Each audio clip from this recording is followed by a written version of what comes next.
What's up, everybody? My name is Josh Riel here at Comic-Con 2018 with the legendary Rick Baker. Rick, how's it going? Where is he? It's you, man. Oh, You're I thought the that was Academy him. Award winner who's done such great work in so many movies that we love, creating these horrible, gruesome visages. And now you have lent your talents to DC Comics, DC Collectibles, and crafted this Joker bust. It looks absolutely insane. What was your inspiration for it? Well, I'm glad you think it looks absolutely insane because that's what I wanted. You know, to me, Joker should be the craziest, most insane, screwed up villain there is. You know, and when they asked me if I would be willing to do when DC Collectibles asked me if I'd be willing to do something for them, I said, yeah, if I could do my version of that. You know. And they let me alone. So they let me do this crazy guy. You know. Really? They didn't say like, oh, but you have to do it like this or you can't do that. They were like, just do whatever you want. Fortunately, my daughter works at DC, started working at DC, and I did a tour there, and I went through the collectibles department and saw the really cool stuff that they were making, and they said, would you ever be willing to do something with us? And I said, maybe, you know.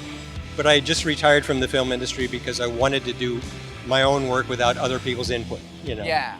And so I wasn't that keen on the idea. And when they got serious about it, and they actually contacted me, I said, well, these are my demands, basically, you know.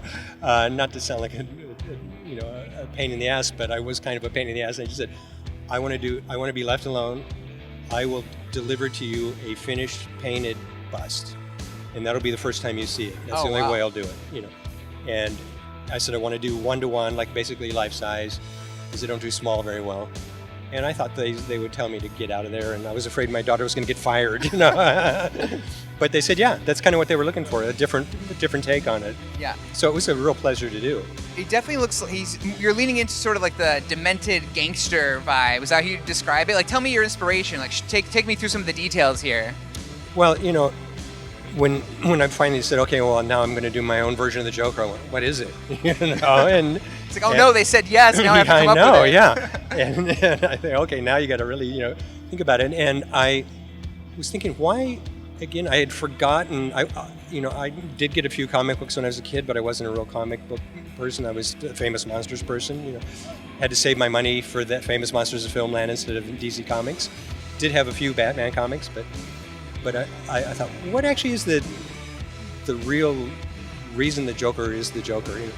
And I asked my daughter, I go, what is it? You know, she goes, I'll get back to you. You know, she fell in a vat of toxic stuff.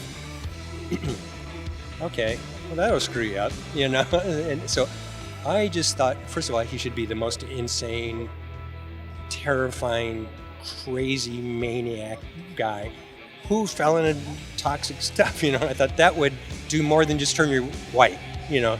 So that's one reason I did all this crazy texture and stuff. I thought it looked like his skin was kind of almost sloughed off at first and then came back. So, I just thought, this is what came out. You know, I wasn't even quite sure. I did a loose sketch of what I thought it might be. I did a digital model to kind of look at it, and I thought, okay, it's time to start pushing the clay around. And when you're pushing the clay around, it kind of speaks to you at some point, you know, when it happens. Sometimes it doesn't, you know. But this was, I was just had music blasting, slapping clay. What song?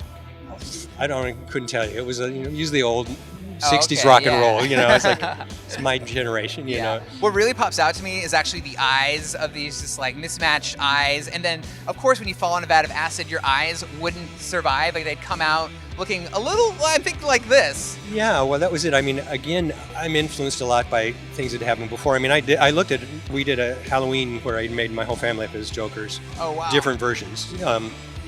My daughter, Veronica, who works at DC, it was her first Halloween there. So we go, well, let's do Joker. So I did her as the Killing Joke Joker.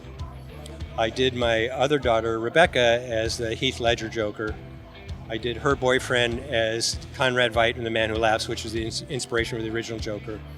I did myself as the New 52 Joker, and my wife was Harley, because she wants to be pretty, you know.